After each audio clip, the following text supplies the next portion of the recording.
আজ আমরা real life example দিয়ে ইংলিশ শিখব। আমি রান্না করছি, আই এম কুকিং। ভাতের হাঁড়ির ঢাকনার উপরে ভাতের ফ্যান উতরে পড়ছে। Rice starch is spilling over the lid of the pot. সব সবজি ও চাল একসাথে ফুটছে। All the vegetables and rice are boiling together. ছেলেরা ঘর থেকে উঁকি মারছে। The boys are peeping out from the room. ছেলেটি টিউবওয়েলে পাম্প করে বালতি ভর্তি করছে। The boys pumping water from the tube well and filling the bucket.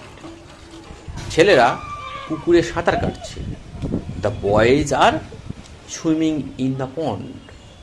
Follow for more happy study. Keep learning, keep growing.